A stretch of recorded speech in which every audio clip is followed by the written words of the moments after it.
Cruzeiro Seixas falava dos brutos. Tu disseste-lhe, vamos combater os brutos.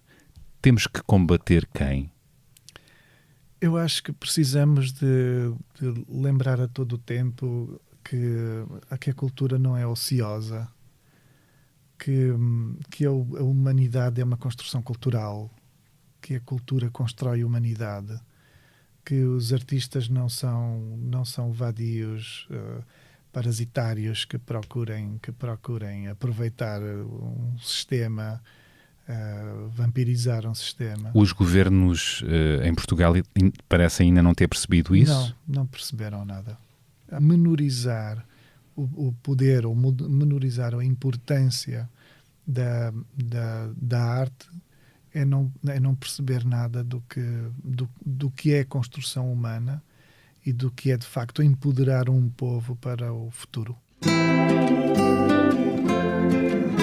beleza das pequenas coisas, a beleza das pequenas coisas, que às vezes nem queres lembrar, que às vezes finges nem notar.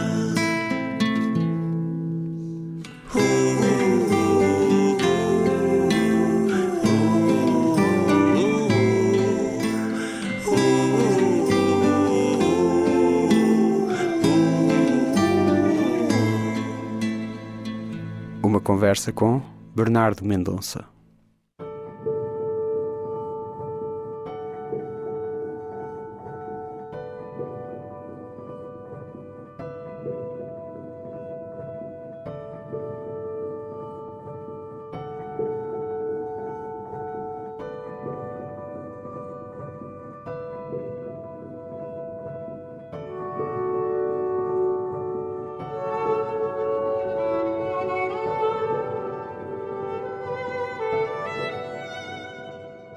Quando eu nasci, as frases que iam de salvar a humanidade já estavam todas escritas.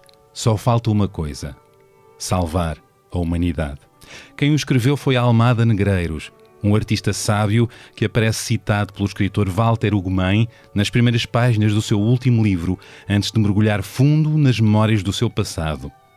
Walter Ugumem chamou esta obra autobiográfica Contra Mim, lançada em outubro, num ano introspectivo, e que é um livro à procura da criança que foi, com o mais limpo dos corações, a viver em Passos de Ferreira, e que muito cedo percebeu que as palavras eram joias e que passou a apanhar o dinheiro que caía da boca das pessoas. Pirilampo, manhã, cristal, fogo, longe e amigo foram, a dado momento, as suas palavras preferidas. Quais serão as palavras preferidas hoje do Walter? Eu quero saber. E assim, neste que é o seu livro mais pessoal e intimista, ficamos a saber como era o pequeno Walter, que um dia pediu licença para morrer, quando a mãe lhe perguntou se não queria ir para a escola infantil aprender coisas e ter amigos, e como sentia que os adultos se esforçavam para curarem as crianças da infância. E ficamos a saber coisas extraordinárias como os milagrinhos de que foi capaz ou a magia que ensaiou para fazer nascer peixes, pirilampos e amigos da terra, dos rebuçados amarelos e de uma jarra cheia de água. Ou até mesmo como foram os seus primeiros beijos de boca fechada, quem nunca, não é? E a descoberta das revistas malandras de adolescente.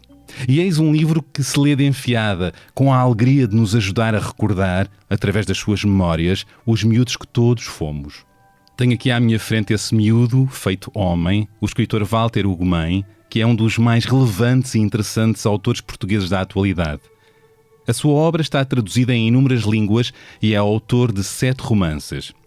Homens imprudentemente poéticos, A Desumanização, O Filho de Mil Homens, A Máquina de Fazer Espanhóis, O Apocalipse dos Trabalhadores, O Remorso de Baltasar Serapião, que lhe valeu o prémio literário José Saramago, e O Nosso Reino. Walter escreveu também alguns livros para todas as idades, como ele gosta de dizer, entre os quais Contos de Cães e Maus Lobos, O Paraíso São os Outros, As Mais Belas Coisas do Mundo e Serei Sempre o Teu Abrigo. A sua poesia foi reunida no livro Da Mortalidade.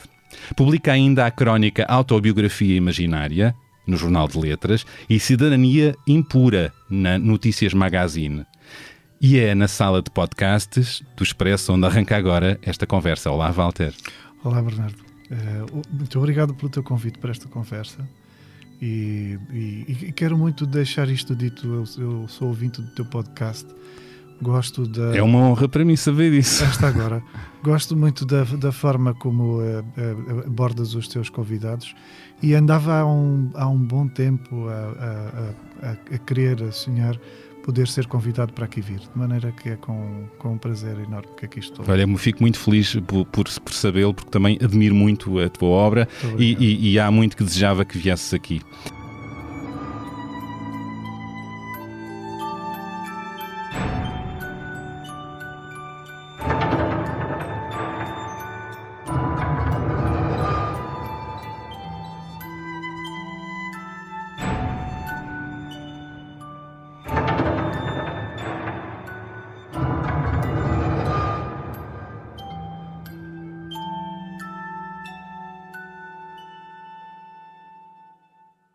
Sabendo nós que um livro pode ser lido de muitas maneiras, este teu livro, o Contra Mim, pode ser lido como um facilitador para recordarmos as crianças que todos fomos? Sim, sabes que perante este pasmo assustado da pandemia, eu achei que eu senti-me exposto a um certo espelho. Eu tive a sensação de que confinar em casa, estar em casa numa certa clausura, era estarmos em dobro, porque não podemos adotar um certo disfarce que são as relações, os encontros com os outros. É verdade que eventualmente achamos que estar com os outros nos... Devolve um espelho. Quando estás nessa normalidade em que podes frequentar os outros, temos a sensação de que nos expomos. Eu acho que é ao contrário. Então... Que o encontro com os outros também nos mascara. As máscaras. Os outros, porque nós, quando estamos com os outros, estamos numa espécie de distração que a própria gestão social levanta. Estamos habituados a certos rituais e até a certas etiquetas que se desmontam quando estamos em profunda solidão.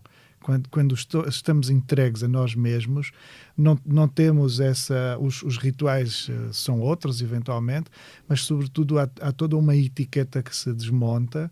Às vezes desmontamos-nos demais quando estamos sozinhos, não é? Às vezes desmontamos-nos demais. Isso significa que a solidão é de facto um espelho diante de nós. É um modo de nos conhecermos. Este livro não teria sido possível se não tivesses vivido o confinamento? Não seria, sobretudo não seria assim, ou seja, ele é o resultado, este regresso a esta infância, é o resultado do confronto com esse espelho e da necessidade de eu me verificar, sabes, assim, uma certa tentativa de eu aferir a que distância estou daquilo que me prometi, daquilo que me sonhei, e talvez da decência que me compita, sabes? Eu tenho esta coisa que tem sido muito debatida acerca do resultado da humanidade depois da pandemia, se vamos melhorar, se estamos a educar-nos para alguma coisa melhor, não é? E estamos? Eu tenho a sensação de que, como um coletivo, não vamos aprender muito, não vai... Vai tudo ficar bem? Não é? Não, vai ficar... As pessoas vai ficar tudo bem, aliás. Vão ficar muito mais ansiosas, a ansiedade vai criar, pelo menos num primeiro instante, que eu creio que vai ser longo, num primeiro instante as pessoas vão estar um pouco desaustinadas e vão utilizar a normalidade de uma forma desaustinada, o que significa que vamos voltar a uma aparente normalidade, como já era a que vínhamos vivendo, mas ainda mais degenerada e um bocadinho mais predadora. Ainda mais? Ainda mais. Achas? Eu acho que vamos progredir num sentido ainda mais consumista, as pessoas mais egoístas, porque de repente sentem necessidade de serem compensadas, como se estivessem, no fundo, num sentido profundamente infantil, não é? Quando libertas de alguma coisa que acham que não mereceram.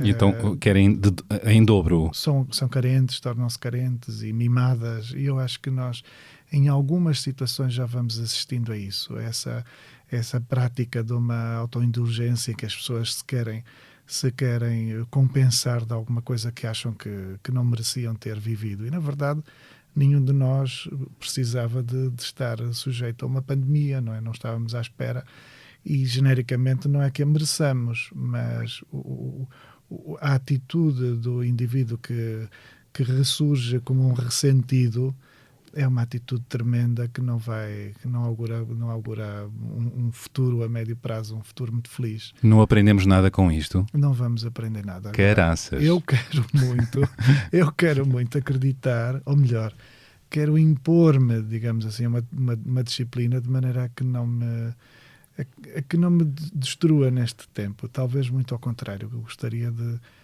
de utilizar esta provação para, analisado a esse espelho da solidão, passar mais perto daquilo que eram os meus intentos desde sempre, ou que é até, sobretudo, daquilo que são desde sempre os meus princípios. A que conclusões é que chegaste ao fazer essa introspeção, a escrever este livro? Olha, uma coisa muito prática, uma das primeiras conclusões tem uma aplicação profundamente prática. Eu vinha percebendo que eu estava sobretudo mais funcionário de um escritor do que um escritor. Como assim? Ou seja, eu precisava muito, eu estava a debater e a lutar contra tudo e contra todos para abrir espaços de entrega profunda à escrita, como se, enfim, para fazer efetivamente aquilo que eu sonhei fazer, que era escrever livros. E enredado nas coisas da vida e desde logo na sobrevivência, eu comecei a sentir que estava mais ocupado com a gestão, com uma coisa externa à escrita que fazia uma gestão dos livros, da colocação dos livros, até de uma certa imagem pública que me fazia estar constantemente a viajar, em deslocação, em constante exposição. E isso vinha exigindo de mim primeiro um cansaço, vinha instalando um cansaço tremendo, e vinha-me fazendo sentir que escrevia cada vez menos e cada vez com menos prazer, porque tinha cada vez menos tempo, e a pressão que vinha sentindo, até do facto de ter mais leitores, a pressão era cada vez maior e cobrava um preço cada vez mais alto. E essa pressão diminuiu ou estás a geri-la de outra maneira? Agora, sabes que diverte-me chamar este livro contra mim, porque eu digo sempre que eu sempre publiquei textos que achei que falhariam. Sempre escrevi os meus livros, eu sempre achei estas pessoas não vão conseguir. Verdade? Sim, em todos. Aliás, seria interessante falar com os meus editores, porque eu entreguei praticamente todos os meus livros foram entregues com a reserva de não edição. Ou seja, eu sempre disse ao meu editor: olha, eu acho que ninguém vai querer saber da história de um homem de 84 anos, que começa no dia em que perdeu a mulher. Quando entreguei A Máquina de Fazer Espanhóis, eu disse: olha, talvez não seja isto que as pessoas estejam à espera, que um rapaz de 30 e poucos anos esteja preocupado com a vida de um homem de 84. A verdade é que eu sempre tive a sensação de que aquilo que me preocupa ou aquilo que me obstina não é exatamente o que se populariza, o que está numa certa tendência de discussão no espaço público. Tem-se provado o contrário, que os teus leitores são cada vez mais, em maior número, e os teus livros têm tido muita aceitação. Tem sido uma surpresa, sabes? É sempre uma surpresa tremenda quando os livros...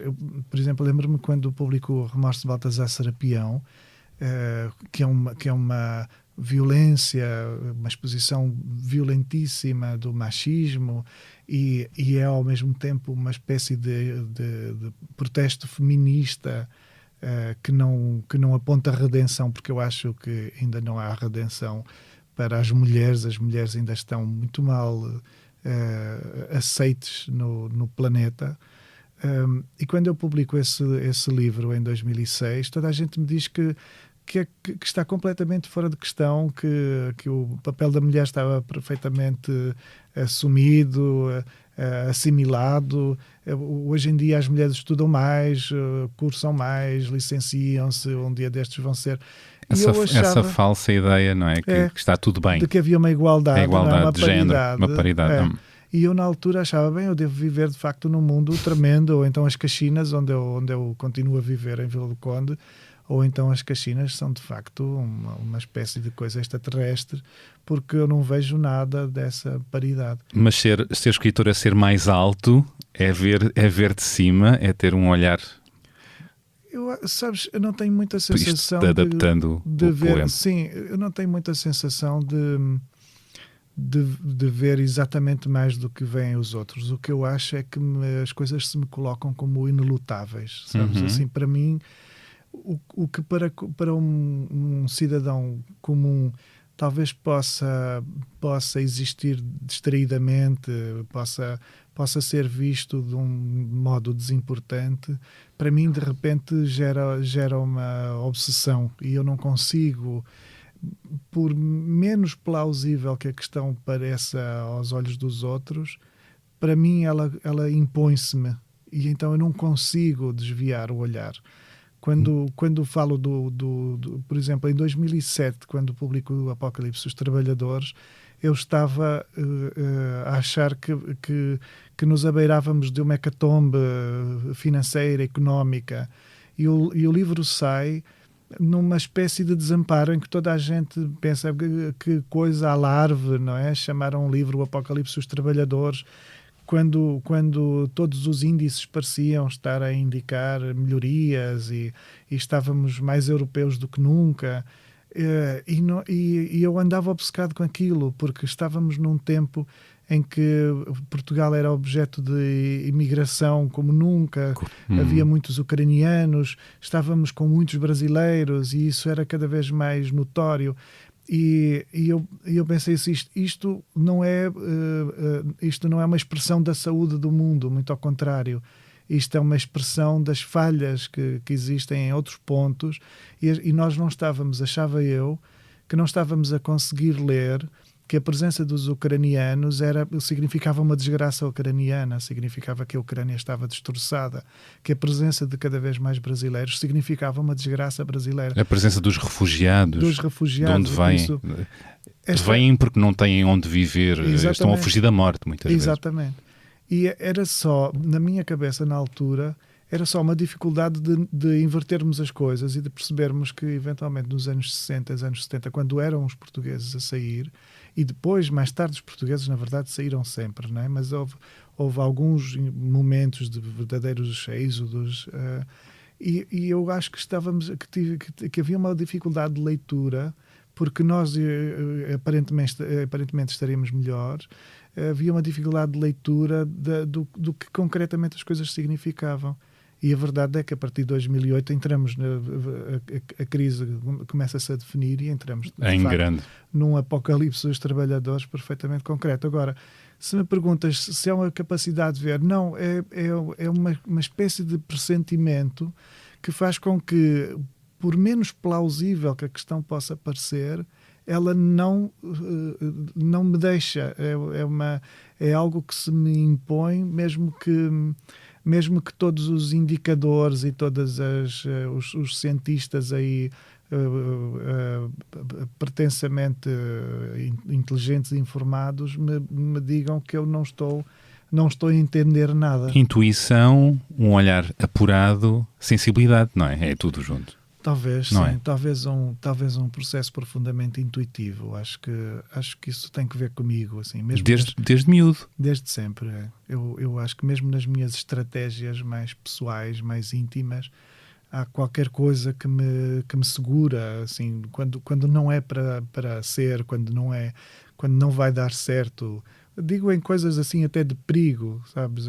Assim, não, porque normalmente não é um medo, é de facto alguma coisa que me trava e que e sem expressão me dá a entender que a minha hesitação talvez seja uma forma de prudência. E em muitas situações da minha vida em que eu poderia ter entrado em banhadas terríveis, Sim, fui travado assim por essa coisa. essa tua intuição. É uma coisa assim que eu penso assim, eu quero muito ir, quero muito fazer, está tudo pronto, eventualmente até vou ser melhor pago, mas... Que tipo de banhada? Olha, Para já adoro esta palavra. Banhada é uma expressão incrível, dita pelo Walter Ugumem. olha, banhadas profissionais, por exemplo. Então, imagina, poderá ser o quê? eu já, antes de entrar na Porta Editora, eu estive quase a entrar numa editora com pessoas amigas e tudo isso, que tinha tudo para ser um projeto magnífico, do qual eu seria um dos rostos principais, mas houve qualquer coisa que me fez protelar o acordo, não é? Que eu fui dizendo, fui andando sem compromisso, querendo saber um pouco mais, e tudo parecia cintilante, percebes? Assim, perfeito para ser o passo seguinte, assim, uma coisa magnífica em que eu teria à disposição uma estrutura belíssima, com pessoas de quem eu gostava mesmo muito. Mas qualquer coisa me travou e eu fui protelando um pouco, e acabei por chegar à conclusão que aquilo não podia ser para mim. Senti um certo...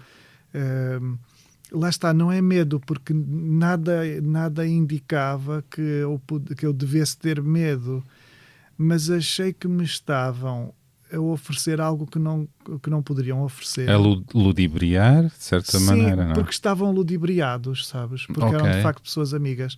Eu achei que estavam deslumbrados. Ok.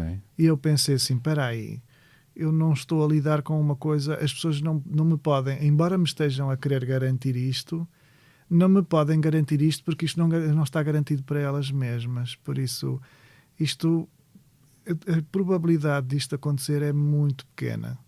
O que existe aqui é um encantamento de alguém que não está a ver as coisas com alguma frieza, e então recuei.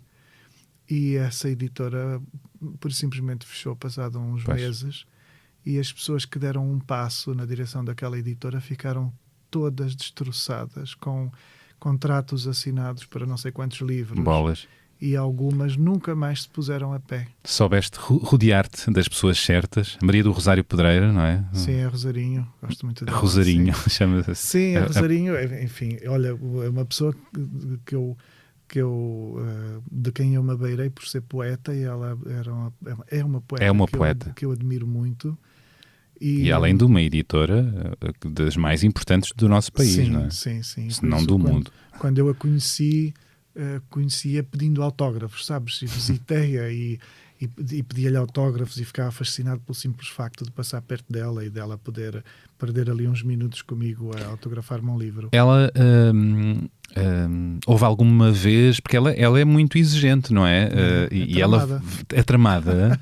Já alguma vez disse, Walter, vê lá esta página, mandou para trás alguma coisa? Não, ela é maravilhosa comigo. Eu sou muito obstinado a escrever, e escrevo de uma forma... Eu leio os meus livros em voz alta e faço revisão à medida em que progrido, por isso não avanço sem... De todas as vezes em que eu me sento para escrever, eu não consigo avançar sem primeiro ler tudo o que está para trás. Dás a ler? Em algum momento do processo dás a ler antes de... E no finzinho, assim, mais para o fim, eu normalmente tenho uma irmã que lê, a minha irmã Flor, e depois às vezes tem um amigo meu, o Mário, que também lê. Que normalmente nunca me ajuda nada, mas eu vejo pelos olhos, ele não diz nada, ele fica assim, ele fica muito autoconsciente, tem medo de influir, de estragar alguma coisa, mas eu, de maneira como ele olha... Não é pelas palavras, é pelo olhar dele. Uau. Eu digo-lhe assim, então e aquele capítulo e não sei de quê, e se houver ali algum problema, ele vai a qualquer assim nubulosidade no olhar dele, que eu percebo, já sei que não gostaste, já sei qual é o problema. No fundo é uma coisa muito... Ou melhor, eu acho que se nós escrevermos com atenção, nós não vamos poder ser melhores do que somos, não é? Eu não vou poder escrever melhor do que escrevo. Mas há a ideia de superação, não é?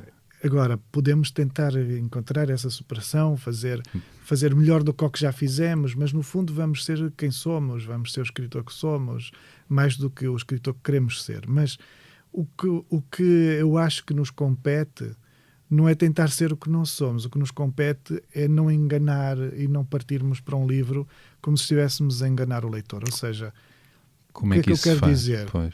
é... Eu nunca edito nada achando que há ali uma frase esquisita que eu deixei passar e talvez ninguém veja, não é? Assim, Uma frase esquisita é o quê? Que soa alguma coisa cacafónica, que não serve para nada, que está ali só para encher. É como eu digo que fazes a barba ao texto. O que está a mais. O que está a mais. E que é deselegante, que perdeu a poeticidade, que não está a fazer nada. O que é deselegante. Exatamente. Tu neste livro contra mim achei muito curioso porque não perdeste essa elegância a falar da sexualidade, sendo que bom, pode ser escrito de muitas maneiras e há autores que escreveram o erotismo de forma explícita, ajuda-me, não é? E muito bem, não é? Mas houve aqui uma elegância a contar e que têm que ler. Há momentos que não são que têm que ser lidos, que eu pensei, bolas, que forma incrível de dizer. Eu não saberia escrever sobre alguns destes assuntos e não estou a falar dos beijos. Leia-se. E digo, caramba, uau. É porque é muito tudo quanto propendo para uma certa malandrice física, digamos assim, uma fisicalidade um bocadinho entusiasmada, pode descambar de facto numa fialdade. Pode ser muito feio, não é? Porque Pode. destitui-se da humanidade, vira uma coisa meio animal e a gente, ao gerir ali a dimensão animal que todos temos, eu acho que é preciso... Pelo menos a mim solicita-me assim um certo cuidado. Agradou-me muito isso. Sim. Eu fico contente. Porque foste fiel àqueles sentimentos, àquelas descobertas, não deixaste de falar delas, mas de uma maneira muito interessante. Lá está. Porreiro. Bom, ainda continuando neste livro, quiseste resgatar a criança que foste, perceber a origem de tudo, reencontrar a criança que percebeu que as palavras eram joias e que passou a apanhar o dinheiro da boca das pessoas. Uhum. Sabes que eu achava, enfim, estas são as minhas memórias um pouco mais imediatas, digamos assim, e achava que elas estavam de alguma forma seguras na minha cabeça, estavam até mais ou menos arrumadas, mas ao escrever há uma meditação mais profunda acerca da própria lembrança, não é? Em torno da própria lembrança, que me fez reviver algumas coisas como eu não imaginaria que pudesse reviver. É o escavar as memórias, não é? É porque de surgem repente, coisas que não estás à espera. Exatamente. De repente vês coisas que não estavas a ver, recuperas de facto instantes que não conseguias, aos quais não acedias. Refletes. Quase como uma terapia, não? E consegues hoje... porque, de facto, as situações levantam-se diante de nós como se elas se desenrolassem outra vez e tu consegues lidar com elas à luz de uma outra consciência, de uma outra maturidade. Dá-me um exemplo de um episódio ou um instante contado aqui neste livro ou não, enfim, sim. que te surpreendeu. Sim, há muitos. Que surpreendeu e porquê? Há muitos. Por exemplo, o que eu digo sobre a minha avó paterna, eu tenho uma avó, de facto, que merece um romance inteiro. Verdade. Porque ela foi mãe de 21 filhos. 21 filhos. Nenhum gêmeo, não é? Uau! Ela passou, eu até digo, faço as contas, eu de cabeça nem sei, mas tenho as contas no livro. Ela passou dos 20 anos aos 44, passou esse tempo todo. Acho dos 19, segundo praticamente grávida, não é? O meu pai era o mais velho, por isso o meu pai cresceu até casar, tinha sempre um irmão novo para o Natal, digamos assim. Era de tal maneira que eu nem sei como é que o meu pai suportou ainda crianças, ainda teve 5 filhos.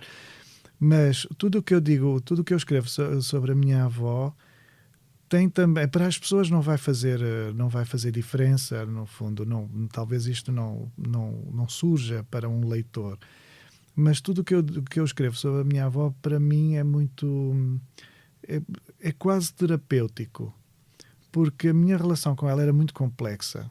A minha avó, por isso, simplesmente não conseguia ter uma relação comigo, porque ela não conseguia relacionar-se com tantos netos. Percebo. Ela não os distinguia, ela via-nos pelas feições, é curioso. Uau! Pelo aspecto, assim, mais ou menos, pelo ar, ela via mais ou menos de quem nós seríamos. Por isso, ela conhecia-nos como, sobretudo nós que estávamos, ela emigrou para a França, e por isso nós que ficamos em Portugal, para ela nós éramos os Jorginhos. O meu pai era Jorge e eu era o Jorginho, e o meu irmão era um outro Jorginho. Tu falas de uma experiência quando estiveste ao colo dela, não é? E ela chamou-me uma vez e tudo isso. Isso não foi...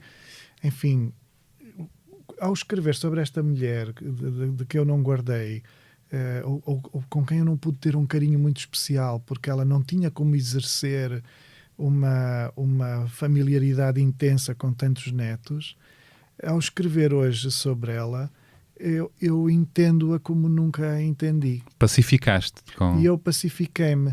Porque, concretamente, Bernardo, é uma coisa tremenda imaginar-se uma mulher sem estudos, sujeita a ter 21 filhos e ainda assim a ter força para se edificar como estruturante na vida deles. E com as dificuldades todas que ter tantas crianças...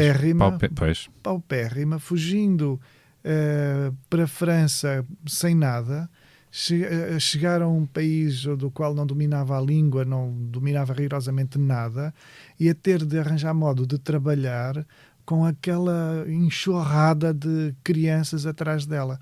Por isso, como é que ela conseguiu gerir aquelas crianças de maneira que nenhum caísse na delinquência, nenhum se tivesse perdido, nenhum se afastou, a família continuou muito, muito junta, conhecendo-se até hoje, é uma família que se comunica. Há qualquer coisa na minha avó morreu já há muitos anos, mas há qualquer coisa, qualquer bravura na nisso. sobrevivência desta mulher, que é muito bravo, não é? E que não é burro, que não é uma coisa completamente burra. Agora, por mais que ela me tenha parecido, não diria austera, mas desimportada, distante, quando eu era criança, agora em adulto não posso voltar atrás e refazer as minhas condutas com ela, mas posso entendê-la. E o livro é criador desse entendimento, como nada antes na minha vida tinha criado.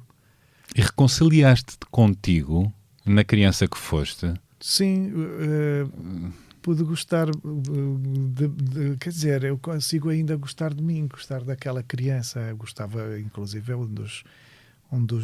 uma das tragédias deste livro é perceber que esta criança não sou eu, fui eu, não sou mais eu. Tu chegas a dizer a frase, esta criança morreu-me, não é? É, sem dúvida. Eu sou o cemitério desta... Sou o cemitério, a sepultura desta criança. Exato. Porque ela concretamente não há mais este miúdo, não é? Não há mais. Era um miúdo muito, muito crédulo e de facto com o coração mais limpo, não é? Chegas a dizer. Com uma propensão para estar do lado do que pretensamente era bom ou bem. Já não é assim? Eu ainda tenho essa propensão assim meio arrumadinha, ainda sou meio arrumadinho. Arrumadinho, o que é isso? No sentido de acima de tudo, prefiro muitas das vezes, não digo prejudicar-me, mas preterir-me a ter de achar que vou magoar alguém ou que vou ficar com alguma coisa que não me compete. Mas isso não é procurar ser decente e respeitador dos outros? Sim. Ou vai um pouco mais além do que isso? Às vezes sou um bocadinho nabo. Outra grande palavra nesta conversa. Sou um bocadinho. Exageras na tónica. Exagero assim. Aliás, é curioso, quando optei por chamar-me Walter Ugumem. Foi quando? Foi aos 23 anos, antes de publicar o primeiro livro, eu andei à procura de um pseudónimo, achava que não queria ser o Sr. Lemos, achei muito administrativo ser o Sr. Lemos, e ocorreu-me este vocábulo poderosíssimo que te acompanha, decidi, não é? E decidi adotá-lo, não é?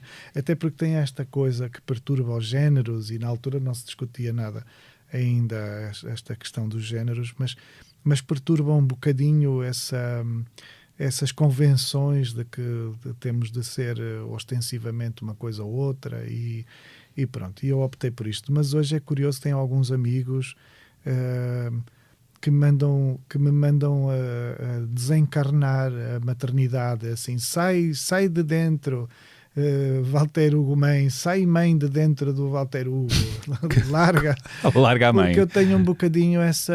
Há o matar o pai, há o matar... essa ideia, não é? É uma coisa, sabes, há aquela piada, há uma anedota que diz qualquer coisa como: toda a vida tive medo de me tornar o meu pai, até perceber que me tornei a minha mãe. Sabes? E num Sim. certo sentido, há qualquer coisa no meu perfil que é um bocadinho materno, no sentido de um cuidado às vezes extremo. Mas isso pode ser bom, não é? Não pode é fazer-te mal. Às vezes faz-me mal. Aí é que já está errado. Porque às vezes até mesmo quem se abeira para me magoar ou para me explorar, eu sabendo disso... Para me explorar também acontece, não é? Sabendo disso, tenho ainda assim uma certa compaixão. Porque acho que às vezes as pessoas têm estratégias que são cretinas ou que são levianas porque as suas desgraças não permitiram saber melhor, sabes? E sentir compaixão por alguém que manifestamente se quer aproveitar de mim é um bocadinho nabo, pronto, é o que eu te dizia. Não podes é deixar espaço que te façam tal Pois mal, eu não sei, é? Essa mas é a às parte vezes menos certa. A tua mãe... basilar em ti, não é? Que tem atravessado a tua vida com um papel principal, não é? A minha mãe é maravilhosa, e eu protejo-a assim. Eu há uns tempos escrevia que a minha mãe agora é minha filha. Pois há isso. Eu percebo isso. É porque é inevitável, sabes? Ela não consegue, ainda que ela ache que na maior parte das situações está a cuidar de mim, eu às vezes até deixo que ela pense que está a cuidar de mim para ser mais fácil que eu cuide dela, não é? E tens feito isso ultimamente? E tenho feito isso, sim. Há anos que vou acompanhando e que vou protegendo da medida do possível, e sou um bocadinho férreo nessa proteção. Acho que mantendo assim uma certa... Eu gosto muito que a minha mãe esteja alegre. Gosto, não é guardá-la numa caixinha para que ela tenha saudinha e fique quieta, amofinando de tédio. Não. É mesmo uma produção de uma certa festa contínua. Tento fazer com que o cotidiano seja uma festa contínua. E isso requer um certo empenho, não é? Que coisas do cotidiano fazes com ela que te dá alegria e que lhe dá alegria a ela? Uma gritaria contínua, e eu acordo aos gritos. Sim, tipo espanhóis ou italianos. Abro a porta aos berros, eu saio do meu quarto em altos berros. Nós temos tenho um cão, Crisóstomo, o Crisóstomo adora. Crisóstomo! Quando chamo por ele, bom dia, Crisóstomo. Aliás, é um código. Quando eu digo bom dia, significa que lhe vou dar uma lambice, dou-lhe sempre um biscoito, e por isso a simples pronúncia da expressão bom dia já é um êxtase naquela casa, porque o cão fica histérico. Já a casa acorda com o bom dia. E faço uma barulheira para a minha mãe se mexer, não a deixo ficar quieta, não a deixo ficar na cama, mando abrir coisas, mando pôr a música alta. E tenho sempre estratégias, por exemplo, para dizer palavrões. É uma coisa que ela... Que a desperta. Ficava aberrada, mas é uma coisa que espanta muito as nostalgias e as dolências. Diz aí uns palavrões cabeludos para não sei do quê. O que é que te enerva? É assim, porque não sei quem disse não sei quem. Então manda para não sei de onde. Que é para libertar das dores, não é? E ela começa assim, tu és um mal criado. E assim, foste tu que me criaste, então... Não quero saber, é preciso... E a verdade é que ela, às vezes, basta-lhe dizer um palavrão, obrigada por mim, e sente-se tão... como dizer... Aquilo é tão inusitado para a cultura dela que ela acha que já se vingou da vida, sabes? Libertador, não é? É muito libertador. E então... Ajudar uma mãe a isso é muito bonito. É? E é muito fixe, porque depois aquilo muda-se ali o registro do humor do dia, não é? E as coisas depois têm tendência para progredir num sentido completamente diferente.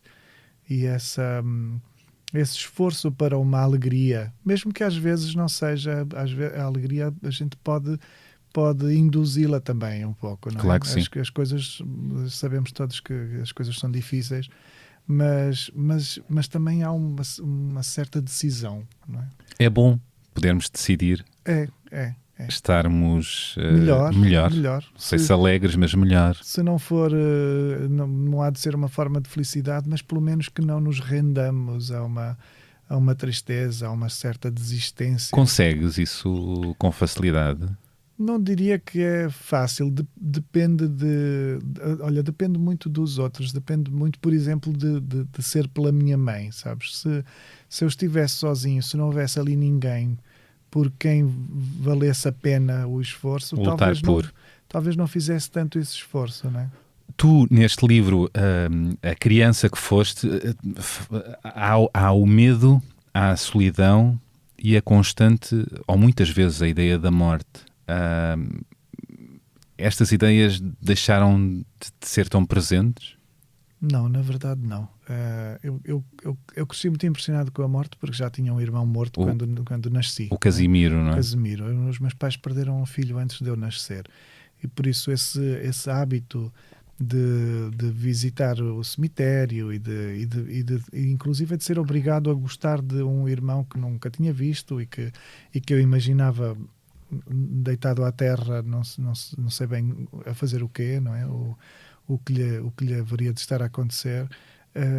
Essa disciplina que tive de me habituar retirou de mim a eternidade das crianças, não é? Retirou de mim essa ideia que eventualmente começamos todos por ter, de que a vida é muito longa, a morte é uma coisa tão distante, tão improvável, que não está na equação das crianças, não é? Pois, e estava em ti. E a mim já estava, não é? Eu cresci um bocadinho, eu cresci habituado a pensar que a morte era fácil e que era possível. E usavas já essa ideia para exprimir que não quero fazer isto, não é? Tu usaste a ideia, como é que era? Permita-me que morra porque não quero ir à escola. Não quero ir à escola. Uau! Sim, eu fui pedir à minha mãe para me deixar morrer. Que idade tinhas? Tinha 6 anos, menos de 6 anos. Uau! Nessas idades nós achamos que somos imortais. Sim, mas eu não achava, eu achava porque não eu também morto, não é? Como o meu irmão, como o teu irmão. Como o meu irmão, como o Casimiro, porque não eu, porque seria mais uma figura ausente, mas que pela sua ausência fazia parte da família, não é? Ele estava na família com a sua ausência, porque não eu? Se terei de ir à escola, e se a escola é uma tortura... E era muitas vezes literalmente, não é? Era o sítio da pancada, da humilhação. E foi uma tortura. A minha escola primária foi uma tortura. E por isso, por que não também morrer e fazer o que o Casimiro fazia, e estar como o Casimiro estava, não é? Estaríamos os dois. Ocuparíamos um lugar na família de qualquer maneira, não é?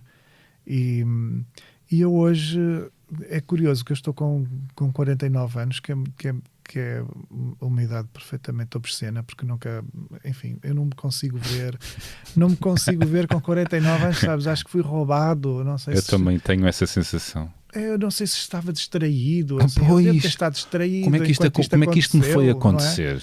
É assim, alguém me aldrabou de alguma maneira, porque de facto eu então ainda ontem eu tinha, não é essa ideia?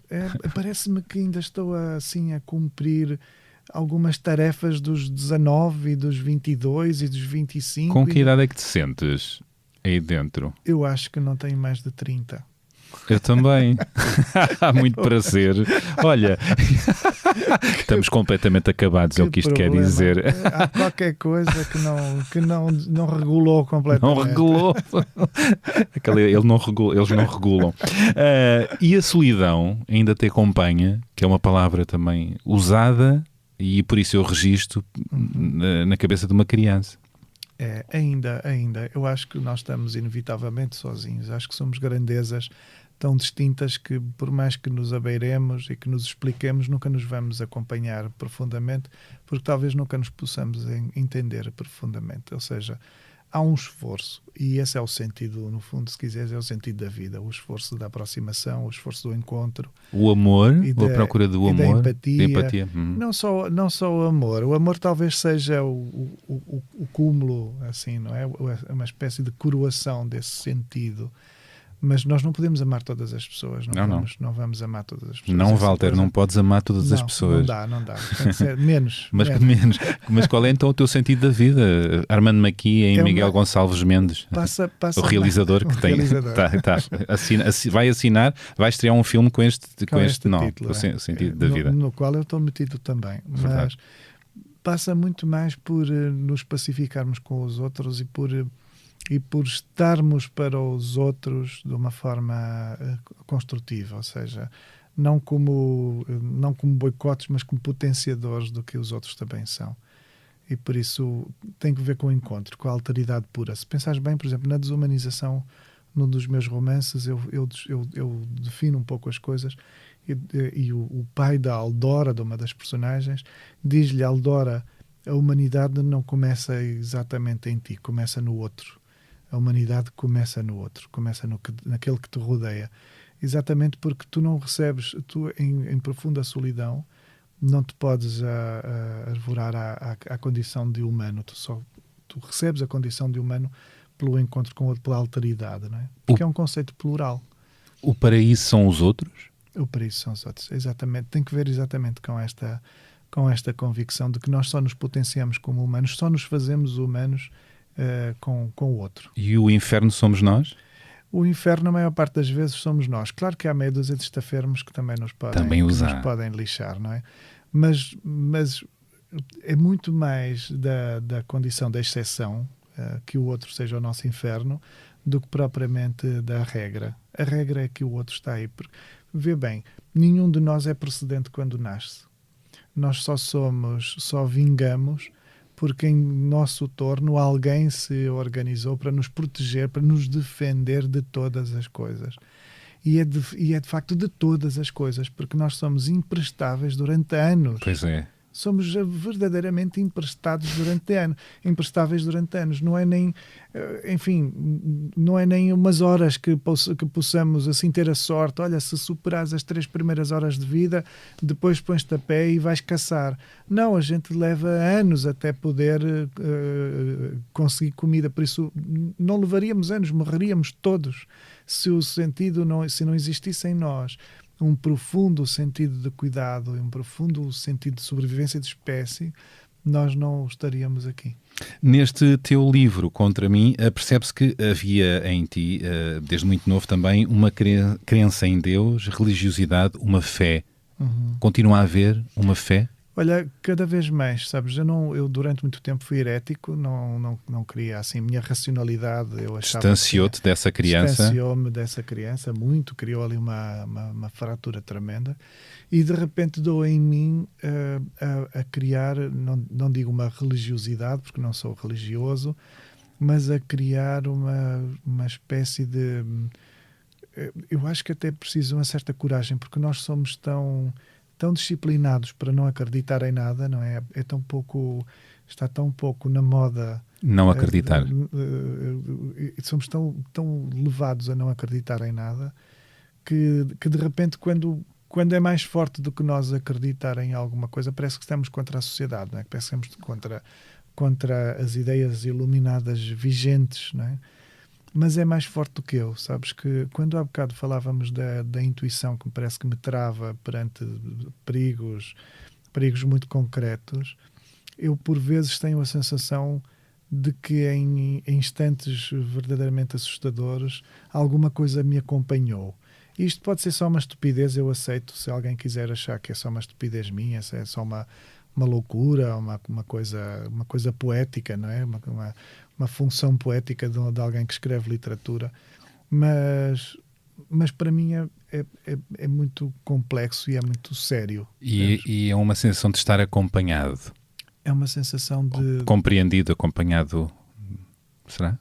Observado. Observado. Pensar assim, eu não me estou a sentir sozinho aqui. Há qualquer coisa aqui que não, por mais que não veja ninguém, dá-me a sensação de que alguém está aqui a ver-me. Diminui um pouco a solidão? Diminui a solidão e prestada atenção, que pode ser essa tal intuição, esse tal pressentimento, mas prestada atenção pode ser um modo de informação, de achares que te estão a dizer alguma coisa, assim, espera aí, isto é uma notícia, eu devo seguir um determinado caminho, eu devo desviar-me disto ou daquilo, porque dá-me a sensação de que alguma coisa está a conspirar para me proteger. Já chegaste a dizer a seguinte frase: a humanidade, por definição, é uma ascensão. E eu pergunto, será mesmo? Às vezes não estamos a progredir para pior. Nos últimos tempos tem sido prova disso, não é? Joe Biden, felizmente, aleluia, irmãos, é o novo presidente dos Estados Unidos. Vamos dizer isto assim, não é? Que vamos verbalizar. Sim, senhor presidente. Senhor presidente, com a devida vénia. Mas tendo a discordar um pouco desta tua frase. A humanidade, por definição, é uma ascensão. Pode não ser. Mas é. O que acontece é que nós assistimos a longos processos de desumanização. Pois. E por isso esse é que é o problema. Tu sabes, que há uns tempos a escrever umas coisas, eu criava uma imagem. Eu penso assim, a humanidade é um projeto distinto do bicho ao qual ela acontece. E eu vejo o bicho, esta coisa física, estes corpos, digamos assim, eu vejo o bicho como uma tela de cinema. A tela em que tu vês um filme, vais ali agora já não sei quais são os cinemas de Lisboa. No Porto a gente ia à Batalha. Mas ias à Batalha e ias ver um filme que tu estavas a ver, embora fosse projetado na tela, o filme não é a tela, não é? Por isso há uma distinção muito clara entre o que é a obra cinematográfica e o que é o suporte que está a poder mostrar, que está a ajudar a mostrar. Eu vejo a humanidade assim. A humanidade é alguma coisa que está a ser projetada no corpo, como se o corpo fosse uma tela. Claro que, da mesma maneira que acontece ao cinema, as telas têm especificidades.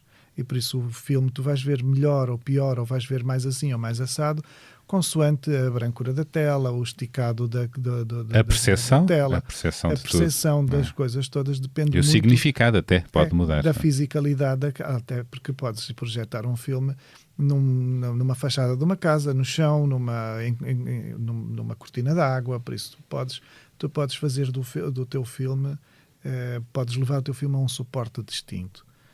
E eu acredito muito nisto, porque embora o corpo nos imponha limitações, restrições, opera por processos químicos que nos boicota completamente ou que nos potencia, o corpo muitas das vezes também tem a graça, há pessoas que têm uma genética que as potencia e há outras que têm uma genética que as boicota constantemente, não é?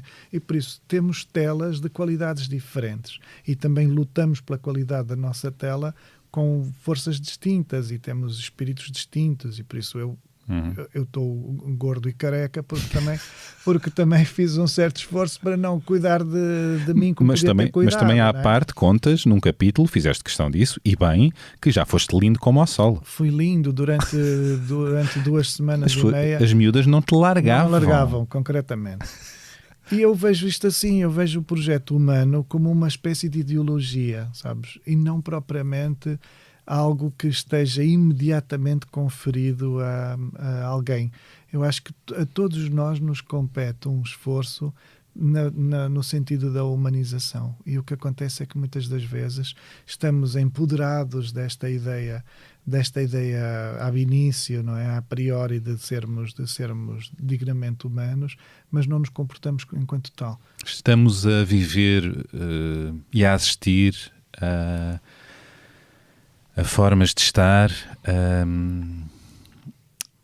que são mais de animais do que de humanos? Estamos a sucumbir a um primarismo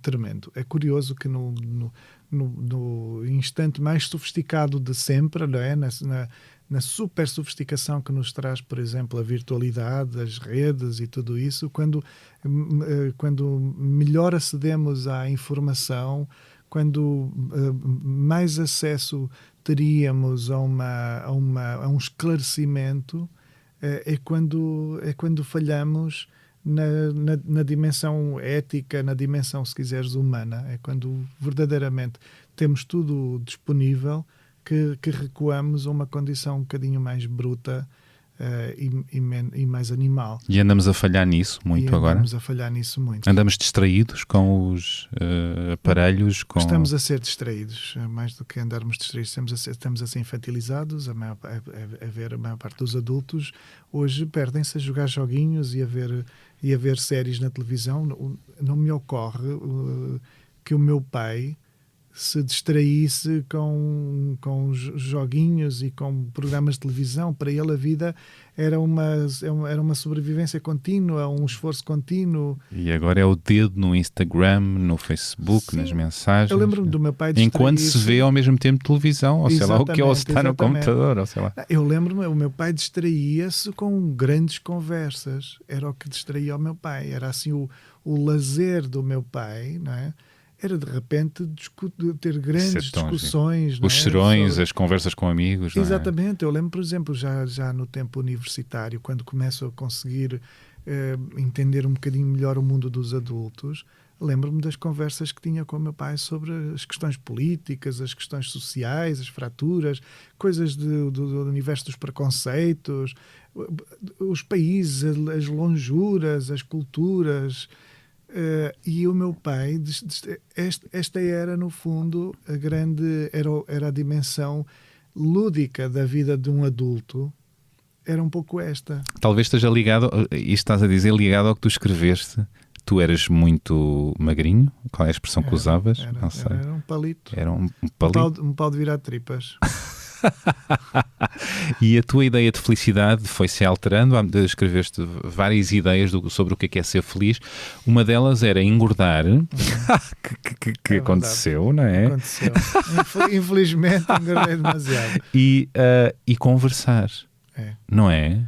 Porque eu achava que as pessoas ricas tinham esse tempo, assim, porque de facto é que te digo, como era do foro, do lazer, esses diálogos do meu pai, eles não aconteciam sempre, porque ele precisava de trabalhar para sustentar 4 filhos.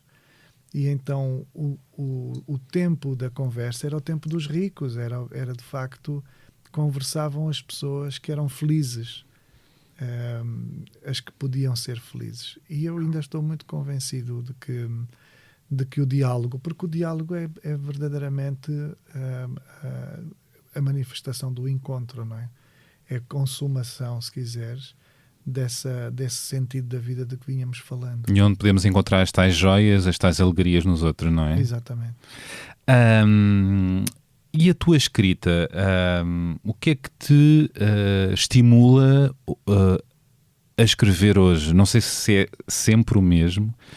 Escreves para escapar de ti e para fugires da tua vida, para descobrires um livro que te conte cada vez melhor. Este conta-te, parece-me que bastante bem, para arriscares, para ousares, para quê? Eu ando à procura dos livros como quem medita e como quem procura aprender. Ou seja, não me cansaria por um livro se fosse para ficar igual ou para saber o que já sei. Então, para mim, a literatura foi sempre um modo de aprendizagem e de ir em direção ao desconhecido, ir em direção àquilo que eu não sei, não tenho, não vi, não vejo, não posso ver, não posso frequentar, não posso experimentar, não experimentei. E é um modo de ampliação de sentidos, de ampliação das evidências, das realidades. E um pouco como te dizia no início, de repente alguma coisa assoma ao meu espírito e eu não lhe consigo mais fugir. Ou seja, o livro seguinte é sempre um projeto que se inscreve no meu espírito e que eu, por mais que pense assim, olha, isto não vai dar certo, não vai funcionar. Lá está, como já disseste. Vou entregar ao editor e dizer assim, olha, isto não vai vender Mas nada. tu vives o síndrome do impostor? Essa coisa de... Não é isso. exatamente. É pensar assim, as pessoas não vão gostar disto. Mas é a autoestima literária que não está... Não, eu gosto disto, eu gosto muito disto, mas isto se calhar é só uma loucura minha. Mas já se calhar estás só melhor. me respeito a mim. Pelo que tu me disseste, estás melhor nisso, não? Agora estou um bocadinho mais... Mais quê? se calhar não diria ajuizado, porque... Não sei se é exatamente do tamanho do juízo, mas, mas há uma segurança, quanto mais não seja uma segurança técnica, ou de pensar assim, olha, está escrito, pronto, isto dá para ler. Eu acho que não podemos ambicionar muito mais. Então, quando estamos a falar de áreas criativas, podemos estar... O que nos dá confiança é a parte técnica. O resto é o quê? E depois é muito subjetivo. É o que acontecer... Não é? E estamos sempre sujeitos à triagem, ao juízo dos outros. Ao erro. E ao erro. Estamos sempre sujeitos ao erro, não é? E sabes que eu frequento cada vez melhor o erro. Assim, ou seja, como assim? Estou mais apaziguado com os erros. Às vezes há pessoas que dizem assim, por exemplo, eu digo aqui nos anos 1970, não sei quantos, a revisora lá na Porta Editora dizia-me assim, não se costuma dizer assim, costuma-se dizer nos anos 70, e de todas as vezes, são 3 vezes, creio eu, que aparece, todas as vezes que aparece a senhora põe uma rodela e diz assim, sugiro que se coloque apenas nos anos 70. Isso a mim enerva-me, porque os anos 70 podia ser os anos 70 de qualquer século. É verdade, 1800. Podia ser. Só talvez não pudesse ser porque não temos essa longevidade. Sim, porque à partida dentro do contexto não faria sentido. Sim. Mas o que é que queres que eu te diga? Por mais que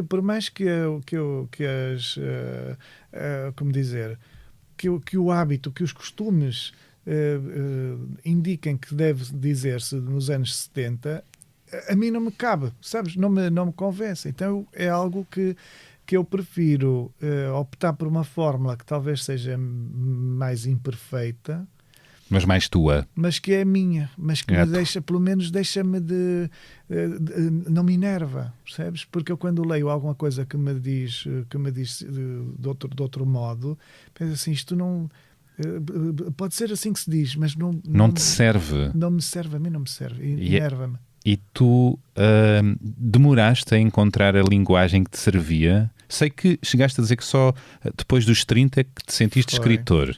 E foi sem, como dizer... Já depois de publicares, não é? Já depois de publicares. Os meus primeiros livros são uma merda. Posso dizer merda? Podes. São uma merda. Merda, pronto. Já dissemos 4, 5 vezes.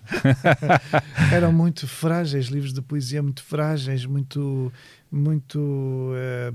à deriva, com versos de que eu gosto muito, metidos em versos muito ingênuos ainda. Eu tinha 24 anos, escrevi o livro com 23. Não era propriamente o mais maduro dos homens, era um miúdo ainda, sem ter encontrado nada, sem ter conquistado nada, não era mais do que um estudante universitário e, enfim, não passava de um marrão, não é? De um mocinho que estudava muito. E depois dos 30, eu acho que o que acontece ali a dada altura é que alguma coisa se me revela, alguma coisa é algo que mais do que eu encontrar veio ao meu encontro, compôs-se, não é? Como se fosse assim uma coisa que estava meio desencaixada e de repente as coisas encaixam e surgem uns livros, surge sobretudo um livro 3 minutos antes da maré encher, depois a cobrição das folhas, livros de poesia que se arrumam e a coisa parece ganhar outro sentido. E eu outro próprio corpo. Pasmo diante daquilo, percebes? Eu sinto-me superado. Eu penso, finalmente entendo, sem dúvida nenhuma naquela altura, entendi o que é estar muito aquém da obra, sabes? Aquela sensação de ter feito uma coisa que é muito melhor do que eu sou. Isso é tão interessante. Porque a partir daí temos a sensação de que perdemos o domínio, não é? Não somos nós, não estamos a mandar propriamente em nada, eu não posso repetir aquilo, não sei como repetir aquilo, mas ficamos disponíveis para que aquilo possa voltar a acontecer. As boas obras de arte são assim, não é? Quando superam o Criador. Que acabam por criar sentidos que depois educam o próprio autor. Isso é muito interessante. Bom, na linha disso, de superação, em 2007 foste distinguido com o Prémio José Saramago com o romance O Remorso de Baltasar Serapião. Foi o acontecimento literário ou da tua vida mais importante? Foi dos mais importantes. Porque o Saramago, eu não ganhei só o Prémio Saramago, eu fui recebido pelo próprio Saramago. Que chegou a dizer, considerou que era um tsunami literário e que por vezes teve a sensação de assistir a um novo parto da língua portuguesa, isto dito por Saramago. Pronto, é isso. Isto é acima de um prémio, não é? É esse o prémio, percebes? É esse verdadeiramente. Na altura, claro, 25 mil euros, que maravilha, eu era um teso. O que é que tu fizeste com esse dinheiro? Olha, sinceramente, gastei-o quase todo promovendo o livro seguinte. Ora bem. Na altura estava numa editora que não colaborava muito com as despesas e eu aceitei, na promoção do livro seguinte, do Apocalipse dos Trabalhadores, aceitei todos os convites que me fizeram e corri o país inteiro pagando à minha custa todas as deslocações, os hotéis, tudo e mais alguma coisa para mostrar o meu trabalho. Pelo país. Bom, estávamos a falar de Saramago, estávamos a falar da importância deste prémio, principalmente foi o reconhecimento, a validação de um escritor que muito admiras, não é? E que admirava como escritor e como pessoa. E como pessoa, claro. Há no Saramago uma coragem para pensar e opinar que eu admiro muito. És um herdeiro de Saramago, usando a frase de uma série, não é? De um documentário, não é? Que foi filmado contigo e com outros escritores com os outros que venceram, com os outros premiados. Sim, eu acho que sim. Eu acho que somos todos. Mesmo quem não ganhou o prémio, porque o Nobel dado ao Saramago abre caminhos para a literatura portuguesa, para a literatura em português. É preciso ver que havia autores, como por exemplo Paulo Coelho, não é, o brasileiro, que estavam detectados pelo mundo e que eram traduzidos, muito traduzidos. Mas o Saramago impõe ou detecta em praticamente todas as línguas os tradutores de uma condição profundamente literária, não é? De uma literatura de autor complexa, exigente. E essa detecção no mundo inteiro de quem são os tradutores capazes de chegar, por exemplo, às condições poéticas, não é? À dimensão poética de um texto, isso aproveitou a todos os autores da língua portuguesa. A partir daí é muito mais fácil encontrar caminho para traduzir todos os que até então se tornavam mais opacos, digamos assim. Tu também és autor de poesia e chegaste a afirmar, quase chibatando, podemos usar essa expressão, vejo-me mais ou menos ridicularizado pelos meus poemas. Como assim? São terríveis, porque os meus poemas... Como assim terríveis? Os meus poemas acabaste de editar Pois é verdade. Recentemente, atenção. Mas o que queres que eu te faça? Passam por instantes de desamor? Não, sim, também tem muito disso. Com a graça de Deus fui rejeitado em cada esquina. Mas tens muitas histórias para contar? Bem. Sim, exatamente. Ganhei em histórias e pronto. Mas os poemas, ao contrário dos romances, os poemas são incisivos num determinado instante, sabes? É como se fosse assim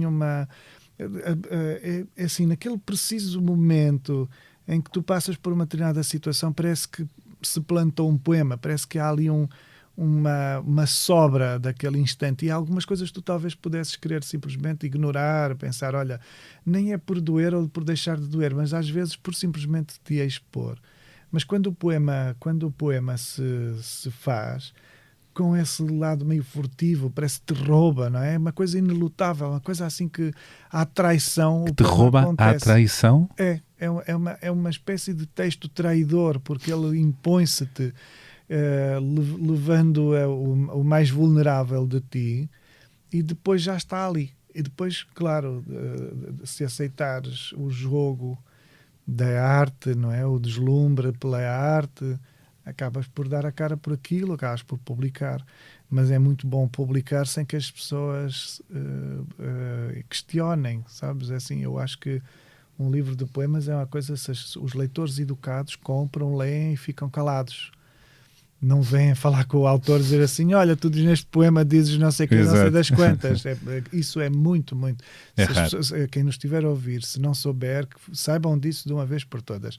Não se fala aos poetas especificamente dos seus poemas. Diz-se, gosto muito, ou também se não gostarem é bom não dizerem nada, mas cumprimento, gosto muito, olha, gosto muito de si, olha, quero um autógrafo no livro, ou seja, tiro uma fotografia comigo. Agora não citem os versos arrepia-te. É porque é uma nudez imediata. Pois. É demasiado íntimo para que um leitor eventualmente desconhecido possa referir-se a alguma coisa que não... Que é de facto demasiado íntimo. Sem querer uma nudez imediata aqui, até porque é um podcast, não ia resultar. Se vê. Tu andas constantemente em busca do amor, o amor romântico. Falaste foste rejeitado a cada esquina. Não tenho paciência. Não? Não, estou aposentado há muitos anos. Não digas isso. É a Rita Blanco que diz isso. Não podes plagiá-la. Eu adoro a Rita Blanco. Ela está sempre a dizer que morreu da cintura para baixo. Pronto, exatamente. E tu também. Eu estou assim. Estou a tentar morrer do nariz para baixo, porque eu estou a tentar não comer nada, por isso estou a tentar morrer abaixo do nariz. Mas com as mãozinhas em cima. Sim, a ver se mexo para escrever. Para escrever, se mexem em algumas coisas, mas o quê? Resto... Secou tão cedo? Não secou a vontade de apaixonar-te e de amar? Não tenho muita paciência para essa gestão. Eu acho que a dada altura da vida habituamos-nos a um certo espaço solitário e habituamos-nos a encarar a companhia como uma coisa mais intermitente e com outro tipo de referência. Isso é uma defesa. Eu estou a fazer género porque eu reconheço-me muito no que estás a dizer. Pronto, estou aqui a fazer um contraponto para não estarmos os dois a falar do mesmo, que seria estranhíssimo. Mas reconheço-me agora. Pronto. E isso vem com a idade, não é? Vem com a idade. Eu acho que ganhamos os nossos vícios e somos menos tolerantes, temos mais dificuldade em aceitar. Mais exigentes, temos muita dificuldade em aceitar desajustes, eu nem direi falhas, porque são só desajustes. E encantamos-nos mais dificilmente. E encantamos com quase nada também, não é? E com quase nada. O que é que falta surgir para nos fascinar? O que é que será? Uma Nossa Senhora giríssima? Pois, para isso mais vale pasmarmos para o pôr do sol e achar que aquilo é, bom, mas, é um amor poderá cósmico. Acontecer o amor terreno, não é? Não fechaste para obras. Sim, mas digo-te sinceramente, se algum dia tiver de me ocupar com isso, talvez tivesse de ser assim uma espécie de cumplicidade amiga, assim uma coisa muito... Dormir em quartos separados, aquela ideia que sempre me pareceu estranhíssima. Pelo menos no início. Pelo menos no início, é o contrário. O início é a paixão. As coisas pouco higiênicas a gente despacha, mas depois no fim um banho. As coisas pouco higiênicas. Deitar-me sempre de banho tomado, assim, com sossego, para ter uns livros ao meu lado antes de eu dormir. Não me amasses. É tipo, calma. Calma? Sim.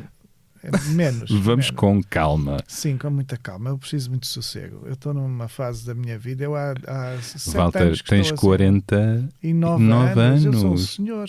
Não, tenho a barba branca. 49 anos, nem chegaste aos 50 ainda. Pronto, e então sou um senhor. Olha, vamos falar de um grande senhor, então, Cruzeiro Seixas, que eu tive a honra e o privilégio de o entrevistar. Tu eras amigo dele, não é? E pudeste publicar, tiveste esse olhar precioso de encontrar, de saber publicar obras dele, poemas dele que estavam guardados. Guardados, é verdade. Como é que foi esse encontro, essa relação? Olha, eu adorava o Cruzeiro Seixas. Poeta, pintor surrealista. Exatamente. Que faleceu recentemente. Partiu agora, há pouco tempo.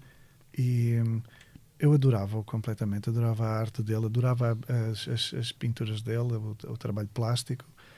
E por um acaso veio, como eu garimpava a poesia, sou um colecionador de livros de poesia, ou tenho uma biblioteca de poesia da qual gosto muito, encontrei o Eu Falo em Chamas, um livro que ele editou nos anos 80 por uma galeria, pela Galeria Gilde, que eu achava um livro belíssimo. E eu achava impossível que o Cruzeiro Seixas tivesse escrito um tão bom livro de poemas e não tivesse escrito rigorosamente mais nada, que não existisse mais nada, não é?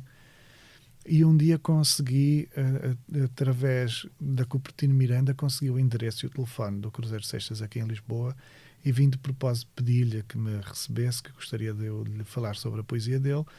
Na altura eu estava como co-editor da Quase Edições, e eu disse-lhe que gostaria muito de lhe falar da poesia, da possibilidade de editar poesia, e o Cruzeiro tinha uma coisa que era muito menino, uma coisa que ele alguma pureza, era muito sábio, mas também tinha essa pureza, mas tinha aí essa coisa meio cândida. E ele, com uma alegria enorme, disse-me que sim, que eu poderia visitá-lo na Rua da Rosa, onde ele vivia, ali no Bairro Alto. E eu fui vê-lo e eu comecei por dizer-lhe que, de facto, adorava o trabalho dele, e que conhecia só aquele livro, que eu gostaria de fazer uma nova edição daquele livro e talvez de alguns poemas que ele pudesse ter inéditos. E ele imediatamente se levantou e pediu-me para acompanhá-lo ao pé de onde estava o telefone. E acima do telefone havia umas estantes, umas prateleiras assim encostadas na parede, e havia uma pilha, assim, uma coisa gigante de poemas. Uau, uma relíquia por assim, centenas e centenas de poemas inéditos. Uau. Dos tempos ainda da África, dos tempos em que ele tinha emigrado. Por isso, poemas que atravessaram todo o tempo da vida dele, desde os 20 e tal anos até então, que era 79 anos, 78, 79. O que é que mais te fascinava no Cruzeiro Seixas? A mim fascinava-me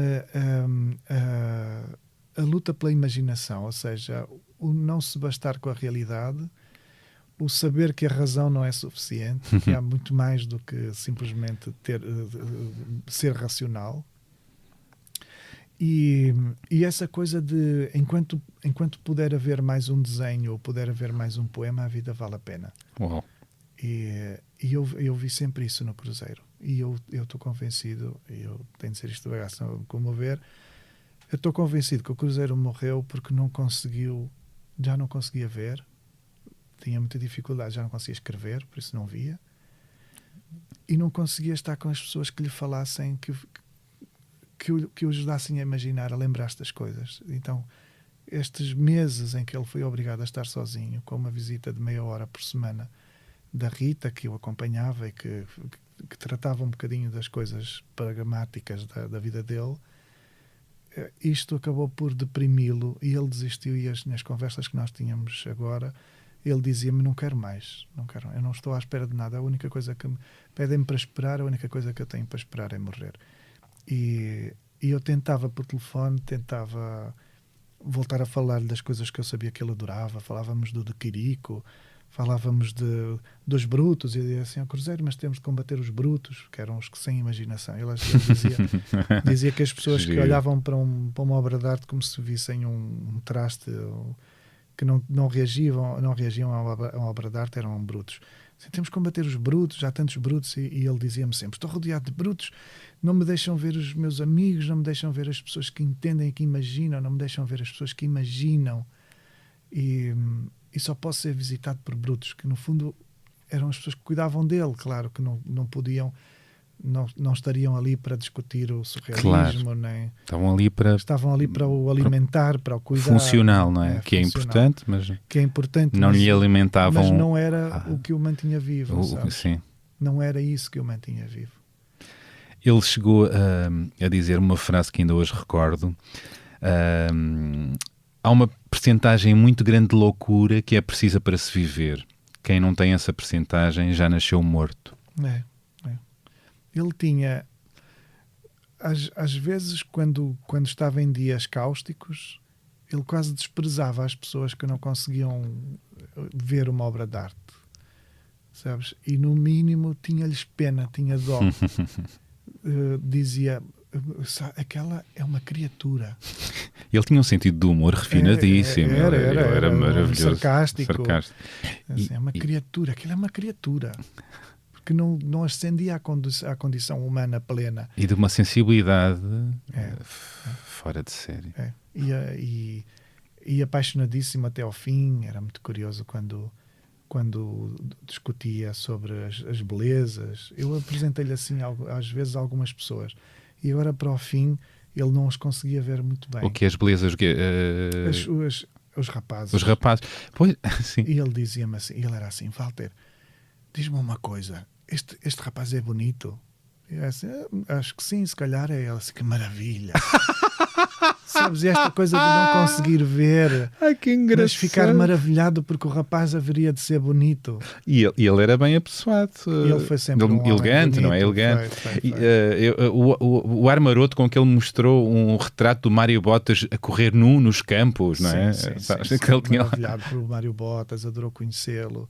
Que pena que morreu tão cedo, era um jovem tão talentoso. E depois havia qualquer coisa no Mário Bottas, inclusive nos últimos anos, qualquer coisa de urgente que fazia com que o Mário Bottas fosse esdrúxulo também. E o Cruzeiro adorava essa coisa assim inusitada, esses espíritos assim que de repente se descompunham, porque ele era muito... Aliás, ele é de facto principesco, não é? Tinha. O Cruzeiro tinha um porte principesco. Até o fim. Uma conduta Até o maravilhosa, fim. educadíssima, parecia ter sido educado assim numa casa nobre. Verdade. Não é? No entanto, ele adorava os espíritos inconformados e desarrumados. Aliás, a grande paixão dele era o Cesarini, e o Cesarini era isso mesmo. Exatamente. Ainda conheci bem o Cesarini, e o Cesarini era aquele indivíduo que mesmo gostando de nós nos provocava até ao último, sabes? Assim, que não nos dava sossego. O Cesarini não conseguia deixar ninguém sossegado, provocava-nos sempre. O Cesarini acho que dizia só valia a pena viver de 3 maneiras: ou bêbados, ou poetas, ou apaixonados. Pois, ele era as 3 coisas. O que é que tens a comentar? Olha, eu em estado de poeta, sim, apaixonado por algumas coisas, mas não bebo. Fui sempre abstêmio, nunca bebi. Sempre? Não gosto, sempre, nunca, não gosto. Tu chegaste a dizer qualquer coisa como os homens solteiros... Como é? Que termina a frase? Não sei. Os homens solteiros serão uns bêbados inveterados, qualquer coisa assim. Sim, aí é dar exatamente. Aí, não é? Quando era miúdo tinha essa sensação de que o sentido estaria em crescer, casar, ter filhos, não é? E por isso os solteiros eram, obviamente... Os bebedolas. E não veio a confirmar-se. No meu caso não teve muito como, não, porque de facto eu não bebo, mas a deriva assim um bocadinho a inconsequência em algumas coisas acontece mesmo a quem não bebe. Mas pode dar prazer. Sim, dá. Vamos dar prazer musical, vamos dar música à nossa conversa. Que músicas é que podemos ouvir agora? Olha, eu tinha até tomei nota. A primeira coisa que eu ia eu sou um bocadinho assim estranho a ouvir música, porque ouço algumas coisas muito distintas e vamos a isso. Eu adoro contrastes. Pronto, então é muito contrastante. Eu escolhi 3 coisas exatamente muito distintas. Eu escolhi o Franco Corelli, que é um tenor que eu amo de paixão, a cantar uma área chamada E lucevano le stelle. Vamos ouvir? Franco Corelli, E lucevano le stelle, Puccini. Vamos ouvir Puccini.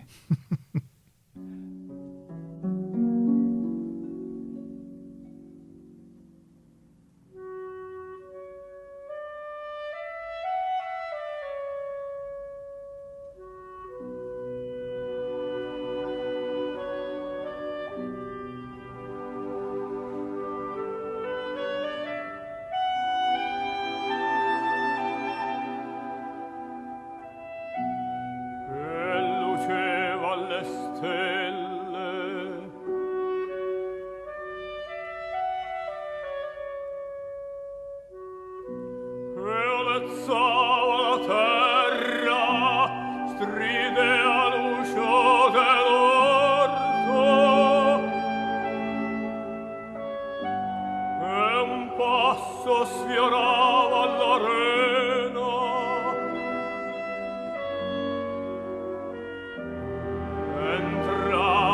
fragrante.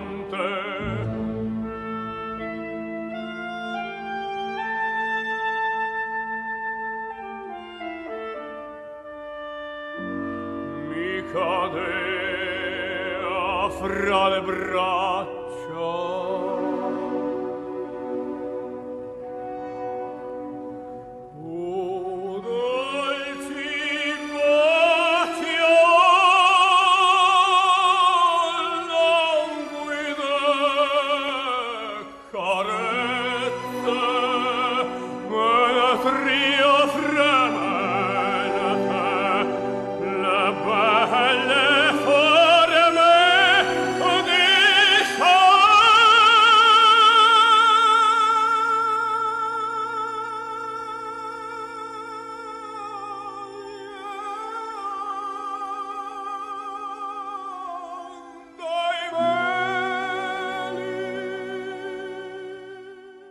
Obrigado por esta maravilha. E porquê este tema?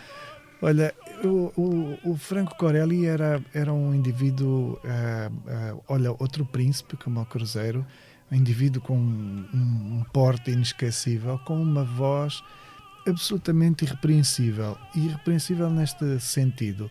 Ele tem uns tiques que lhe dão uma organicidade que o transformam num verdadeiro cantor humano e não propriamente numa máquina de cantar. Alguns tenores ou alguns cantores desta gama olímpica dos líricos, digamos assim, alguns cantores acabam por ter uma técnica de tal maneira exímia que me parecem máquinas de cantar, que são frios. E o Corelli tem assim uns suspirados, umas coisas às vezes, e até uma pronúncia, um sotaque um bocadinho estranho, que pensa assim, mas esta palavra não se diz assim, há qualquer Lá coisa está. ali que é identitária. Identitária, sabes? humana, não é? Real, Exatamente. não é? Que parece uma falha, mas é um estilo. Percebes? É uma coisa, que lhe diz respeito. E mais? O que é que tens mais para nos dar? Depois, eu escolhi uma coisa de um compositor francês chamado Reynaldo Hahn, cantada por um contratenor que é o Philippe Jaroussky, um tema absolutamente perfeito chamado L'heure exquise. L'heure Exquise. O Philippe Jaroussky tem uma voz de contratenor, uma voz muito feminina, muito naturalmente feminina. Eu encanta-me muito o Jaroussky. E depois a cantar este tema é de facto da condição passarada, é assim uma espécie de coisa passarada que não se esperaria que acontecesse a um rapaz. passarada disto. É porque não parece o Jaroussky em algumas coisas não parece um ser humano, parece assim, porque também vai para lá da delicadeza que as mulheres podem conseguir, ou dos agudos das mulheres. Claro. É um agudo muito...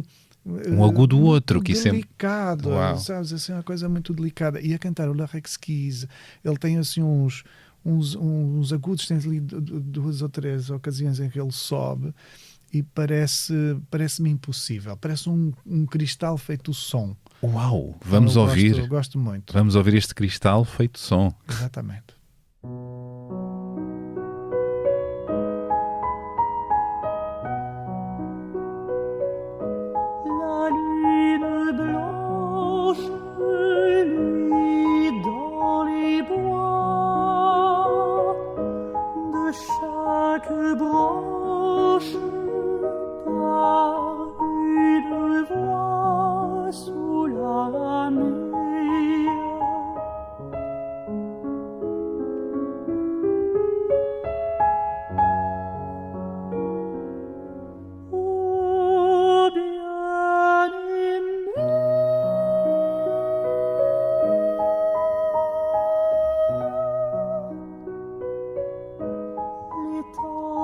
Reflète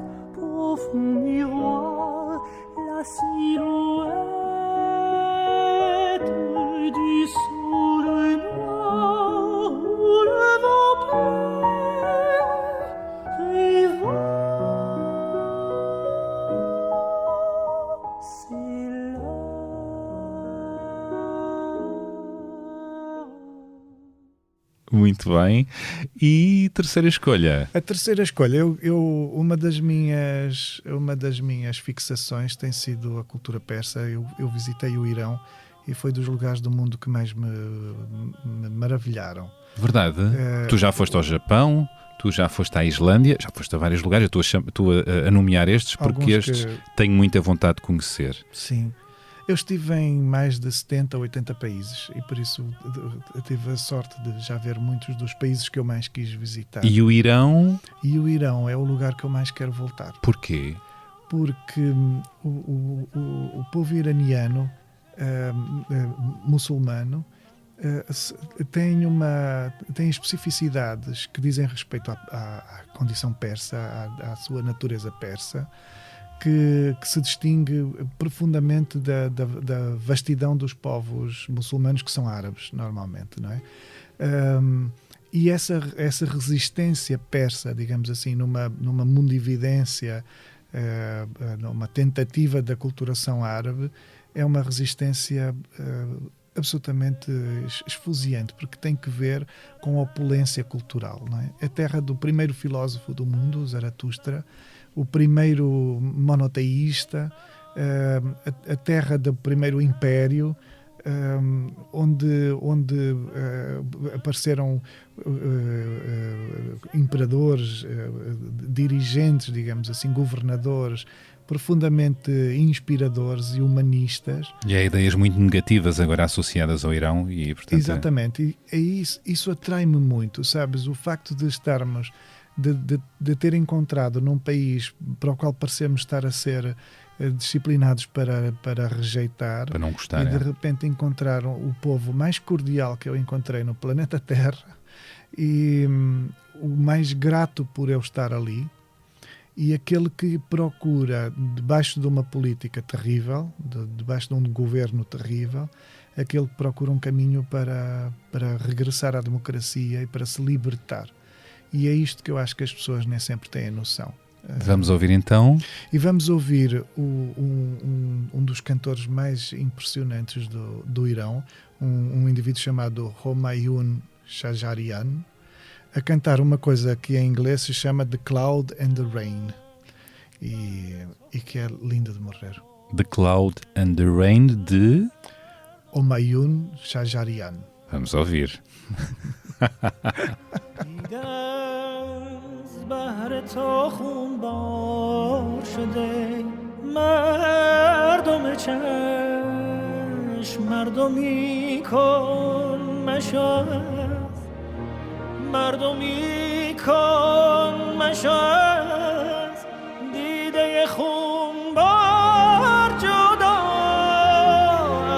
ابر میبارد و من میشوم از یار جدا چون کنم دل به چنین روز ز دلدار جدا ابر و باران و من و یار ستاده به ودا من جدا گریه کنم ابر جدا یار جدا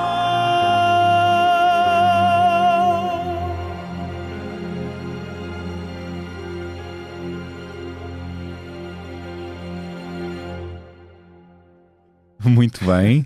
E tens algo para nos ler, não é? E leria um trecho do meu novo livro, Contra Mim, e eu escolhi ler uma parte que diz respeito às Caxinas, Que onde vivo. ainda vives. Não, Ainda vivo, não, ainda vivo. Fiquei com a ideia que te ias mudar, mas não. Eu vendi o meu apartamento aqui há uns meses e estou à procura de uma casa. Agora eu tinha um T2 pequenino e agora queria comprar uma casa gigante com o mesmo dinheiro do T2 pequenino. Por isso, se alguém tiver um palácio que me queira vender por um tuta e meia, Mas preciso de espaço por causa Claro. dos livros, percebes? Pois. E então vendi o apartamento e estou um bocadinho à procura de alguma coisa que talvez esteja mais afastada. De Caxinas. E por isso vou ter de sair dali, porque a orla marítima, a proximidade do mar encarece muito os imóveis. Então vou ter de ir viver, pelo menos vou ter de ter uma casa um bocadinho mais distante. Faz o mesmo que a Lina d'Água? Foi assim para uma terriola Vou e ter de ir aí para as serras, para as mas serras. está muito bem. E bem. Passa a ter como diria o Miguel Torga, passa a ter um mar monolítico. Por isso as serras ondulam de qualquer maneira. Exatamente. Então, Sobre as Caxinas. uhum. Levantadas as ondas no outono, ainda muitos pescadores se arriscavam em botes para fainas pequenas, por vício ou cuidado maior com a economia da família. Mas o nosso mar não é de passeios na chegada das piores nortadas. Corria muito a notícia do perigo. Chegavam as traineiras a mirar com valentia à entrada do antigo Porto da Póvoa, que era pequeno e precário. Mas assustavam mais os botes, tão pouca madeira para flutuar os homens à rudeza súbita da água. E muitas vezes descíamos ao areal para junto do molhario que esticava os pescoços por cima das ondas. São fragas, penedos que o mar faz. Se caídos aos ombros dos pescadores, haveriam de lhes partir os ossos e afogar os pulmões. As mulheres viam pelas alturas a escuridão das nuvens, a proximidade das chuvas, o vento que levantava, e tomavam lanternas para alumiar ao mar, ligando e desligando para que seus maridos lessem o aviso de regresso, e chamavam em berros desde a praia. Os botes mínimos, distantes, e as vozes tão urgentes conseguiam por vezes escutar-se, e eles também respondiam, e ouvia-se um quase nada, algo fantasmático feito da imprecisão do mar, da tempestade abatendo-se em crescendo sobre nós, do medo. Eram conversas de gritos súbitos, à procura de um silêncio que pudesse servir de melhor suporte para dizer o nome. Ni, anda, Ni, anda. Num fim de tarde, gritado por toda a parte o aviso, cheguei ao areal e escutei uma mulher em prantos, dizendo à outra que o marido morria. Víamos a cabeça do homem, por vezes um braço que ainda levantava, como se tornava intermitente entre atonar e afundar novamente. Era tão à vista de todos que parecia perto, revolto a naufragar diante de terra, os carros a passarem pela marginal, de vez em quando com música a soar janelas fora, e o povo estarrecido na rebentação, a chamar pelo Senhor dos Navegantes e pela Senhora de Fátima. Uau! Lês bem. Não é só escrever bem. Sim, escrevi isto, é bom que saiba lê-lo. Mas não é líquido, Walter. Sim, não é líquido. Talvez também tenha levado alguns anos a conseguir respirar, não é? Nas vírgulas, saber onde Não estão precipitar as vírgulas. o texto e atropelar. E Ter alguma calma a ler o texto. é o mais E difícil. este texto também merece algum respeito. A mim comove-me um pouco este texto, porque de facto é um dos primeiros retratos que eu tenho das Caxinas. Essa coisa dessa terra de perigo, essa terra de mortes constantes, de naufrágios. E agora que o Porto da Póvoa é melhor, foi melhorado há uns bons anos, o regresso dos barcos é muito mais seguro e é dificílimo que aconteça alguma tragédia. Mas é este tempo, em 80, 81, 82, o Porto era tão curto que se viesse um temporal súbito, se por acaso a maré virasse, os pescadores não tentavam abeirar-se do porto, ou seja, o lugar normal ou seguro deixava de ser uma hipótese, e por isso era mais frequente que tentassem pura e simplesmente entrar pela praia dentro, o que gerava naufrágios constantes, Bolas, o que fazia com que muita gente morresse à nossa vista. Bolas. O silêncio às vezes diz muito mais do que as palavras? Sim, sem dúvida. Até te devo dizer que a maior parte das vezes, quando sinto que coloquei alguém dentro de um livro, quando sinto que existe alguém de verdade numa ficção minha, passa quase sempre por gente à qual eu não ouvi nada. Gente que eu vejo, pessoas que eu vejo no meu café, por exemplo, e de quem não sei sequer o nome, mas por quem me fascino um pouco. que vigio os gestos, fico a medir as cores, assim, o olhar, e faço toda uma história da qual me convenço. Todo um livro. Pode surgir. Há personagens que surgem inteiramente assim, de algumas moças e de alguns moços que eu vejo no Café Pátio. Portanto, quem passar pelo Café Pátio já Sujeita-se- sabe que vai acabar num livro, sujeita-se. Sujeita-se a estar a fazer um casting para um romance. Portanto, cuidadinho como se vestem e comportam. Cruzeiro Seixas falava dos brutos. Tu disseste-lhe, vamos combater os brutos. Temos que combater quem? Eu acho que precisamos de lembrar a todo o tempo que a cultura não é ociosa, que a humanidade é uma construção cultural, que a cultura constrói a humanidade, que os artistas não são vadios, parasitários que procurem aproveitar um sistema, vampirizar um sistema. Os governos em Portugal parecem ainda não ter percebido isso? Não perceberam nada.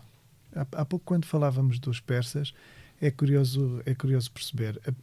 Os persas ergueram-se contra o jugo árabe, ainda que se tenham convertido religiosamente, mas ergueram-se contra o jugo árabe e estão há 2500 anos vigentes, exatamente pela cultura, pela opulência da cultura. E isso passa muito pela literatura deles e pela arte plástica. E por isso menorizar o poder, ou menorizar a importância da arte é não perceber nada do que é a construção humana e do que é de facto empoderar um povo para o futuro. E esta pandemia pôs a nu também não só a precariedade da classe, mas também a falta de medidas, não é? Que não havia nada e aquilo que foi feito, que não foi praticamente nada, foi um bocadito.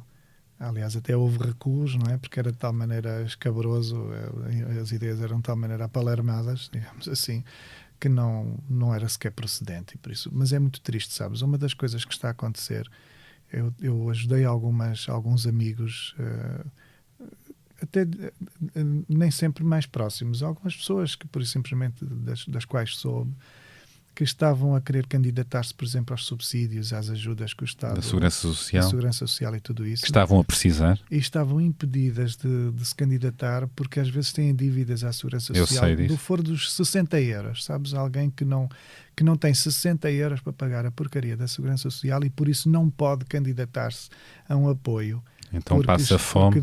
Então passa fome, porque por algum motivo... E é uma coisa muito... assim...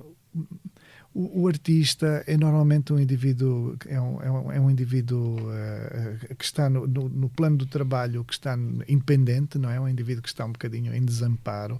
Há muito poucas estruturas que possam amparar, que possam escudar os artistas, e por isso o artista vê-se um bocadinho, como eu te dizia no início, o artista vê-se um bocadinho obrigado a ser funcionário de um artista, não é? Ele tem de ser o indivíduo que sobe a um palco e que sabe interpretar Shakespeare, mas depois tem de ser o indivíduo que sabe que é um administrativo de um artista que sobe ao palco, sabes? E a verdade é que muitos de nós, e eu posso me incluir nisso, não sabemos fazer isso. A gente não tem um espírito funcionário, não temos um espírito administrativo. Há uns que têm, que são brilhantes, inclusive. Trabalham nas finanças, trabalham em lugares assim. E há outros que não têm, há outros que, enfim, podemos dizer, o que é que a gente sabe da Teresa Salgueiro? Que ela é perfeita a cantar, não é? Que é uma deusa divina a cantar. O que é que ela sabe de preencher formulário, de fazer o IRS, não é? Eu acho até obsceno que a Teresa Salgueiro tenha de fazer IRS, sabes? A Teresa Salgueiro devia de ter páginas, devia ter gente com umas plumas a abanar, claro. Uma piscina. Devia de haver um lugar massagens em todos nos os pés. países que fosse sempre verão, onde vivesse, por exemplo, a Teresa Salgueiro. Isto sinto uma certa declaração de amor aqui a acontecer. Mas assumidíssima. Teresa Salgueiro. Olha a dica. Ela está casada, já Já está casada. Ok. Já agora, qual é a tua palavra preferida? Tens algumas, já que tinhas tantas em miúdo? Curiosamente é uma palavra triste, mas é uma palavra que eu acho que me soa sempre muito bem, e quando eu deparo com ela nos textos, num poema, eu acho sempre que o poema melhorou consideravelmente. Disforia. Disforia, Verdade. não é? O contrário da euforia. E disforia usa-se muito agora no género, não é? Disforia de género. Não é? Sim. Tem-se usado agora muito. Mas eu gosto muito da disforia. Eu acho que é uma palavra que me suscita um certo frenesi, um certo arrepio. Um certo contraste, lá está. Sim, e o contrário dessa euforia. A euforia, por exemplo, já acho uma palavra um bocadinho azeiteira. É, Curiosamente, talvez. não é? Tão perto, tão soando até a mesma coisa, mas aquela pequeníssima... São as que é pequenas enorme, coisas. não é? Que é enorme, que é o oposto da outra, mas eu hoje iria assim na disforia. Olha, sem ser disforia, queria acabar isto também ouvindo-te cantar, pondo uma música. Que já é terrível o suficiente. Não é nada. Tu foste a voz do grupo Governo, não é? É verdade. E que boa voz. Mais ou menos. Não é que mais ou menos Isso é é. uma certa produção, não te esqueças. Sim, mas tanta gente com boas produções e que não é, não dá. Fiquei agradavelmente surpreendido. Portanto, isto aconteceu por acaso? Olha, A ligação. uma amiga minha, a pintora Isabel Llano, de quem eu sou muito amigo, que me ouvia a cantarolar no carro. E depois foi-me acusar ao Adolfo Luxúria Canibal. Estavas a fazer carpool karaoke, a cantar? Eu canto coisas. A cantar sabes? o quê? Eu ponho coisas. Podes estar a cantar canto, o quê? Assim, uma coisa que te possa envergonhar. Sim, por exemplo, eu canto, eu ouço muito, e naquele tempo, a Nina Simone, a Billie Holiday, o Chet Baker, assim, esses charmosos do jazz. E eu punha-me a cantar em cima daquilo. Pronto. E a Isabel bufou. Foi logo. Bufo. Que é para isso serem meus amigos. Pois, a minha grande amiga contou ao Adolfo Luxúria Canibal, contou ao Miguel Pedro, assim, à malta dos Mão Morta, que são nossos amigos, e ao António Rafael. E o Miguel Pedro um dia disse-me: olha, eu tenho uns temas que não dão para Mão Morta, que são assim uma coisa um bocadinho mais lânguida e não sei quantos. E isso servia-te na perfeição? Lânguida. Eu quero-te ouvir, ver se tu cantas, porque eu faço já uma coisa contigo. E pronto, e um dia mandou-me cantar assim um bocadinho à estreia naqueles programas de talentos. E mandou-me cantar no meio da sala com não sei quantos casting. Amigos. Uau. Sim, canta lá aí uma coisa. E tu cantaste o quê? E eu protestei, cantei cantei Madre Deus. Podes trautear o som um bocadinho? Santa Maria. Vá lá. O meu amor vai embora em uma hora, em uma hora. Deixa-me aqui, não demora. Anda fora, anda fora. Isto sem ar. Uau. E cheio de medo. Que Meu vergonha, Deus! nunca mais cá volto. É que nunca mais ponho os pés neste estúdio de Meu Deus, tu és uma caixinha de surpresas. Está aqui um X. Tu és uma caixinha de surpresas. E vamos ouvir só um bocadinho do tema propaganda sentimental? Ok. Pode ser? Pode. Depois deste grande momento, outro grande momento. Gravata, não sei de que vamos já. ouvir propaganda sentimental na voz de Walter Ugumem. Santa Maria. Propaganda sentimental. Correr o mundo à espera de te ver. Vou fazer um governo especial só para mandar nos corações.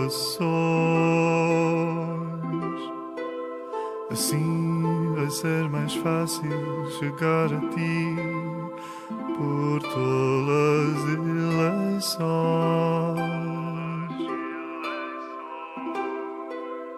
Vou pôr num decreto as minhas emoções.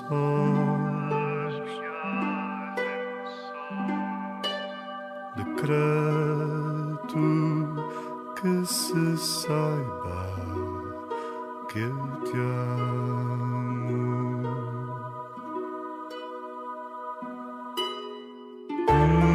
Governo sentimental para a ficção de um grande amor. Propaganda corporal que vem apelar ao teu belo olhar. Santa Maria, Mãe de Deus, rogai, é isso? Ai, para nós. Os pecadores. O pecado é uma palavra que te visita? Não, é das. Olha, se eu quisesse exercer a minha espiritualidade numa dimensão religiosa, essa era uma das coisas que me afastaria da religião, pelo menos do catolicismo. Eu sou muito propenso ao catolicismo, mas... Pequemos irmãos? Não pequemos entusiasticamente, mas raspar está lá o pecado. Quer dizer, não é. A culpa, não é? Em relação a muita coisa, não é? Não, sobretudo por sejamos nascer, decentes, mas... por nascer e por ter corpo e por usar o corpo. Usar o corpo tudo bem, eu não sei, pode ser culpa, não é? Não. Isso é muito palermo. Isso é uma forma de exercer o poder em cima das pessoas. Concordo. A vida tem sido boa para ti? Tem. Eu sou um bocadinho pior para a vida do que ela é para mim. Sou um bocadinho mais displicente. E vou distraído como as crianças. E por isso coloco-me em situações de perigo que só não me lixaram porque a vida tem sido boa para mim. Não percas isso. Não tenho perdido. Se calhar até vou piorando. Há qualquer coisa assim de necessidade de encanto, ou de necessidade de voltar às coisas simples, de manter as coisas simples. A beleza das pequenas coisas. Exatamente. Fiz agora a publicidade. Só de graça. Mas é exatamente isso. Sabes que eu tenho sempre a sensação, quando eu volto para casa, eu volto para as Caxinas de onde estou desde os 10 anos e por isso volto para o mesmo lugar de sempre. Vejo as mesmas figuras, tenho amigos que vêm de muito longe, tenho muito interesse em saber, então, mas a vizinha casou, não casou, divorciou-se, não divorciou. Essas coisas dizem-me, sabes? Dizem-me respeito, interessam-me, gosto de saber. Sentes-te pertença. Sinto-me pertença e aquilo interessa-me, percebes? Vai haver uma casa nova, não sei de onde, olha a casa bonita, ai que bom que temos uma casa bonita aqui, vai haver ali um prédio, aquele terreno estava não sei das quantas, e o acompanhamento dessa simplicidade agrada-me. E agrada-me tanto que eu tenho sempre a sensação de que quando regresso, o que aconteceu fora das Caxinas pertence assim a um certo mundo de fantasia, como se não fosse a realidade. Sabes, esta coisa assim, o Walter vende muitos livros em Lisboa, não sei o quê.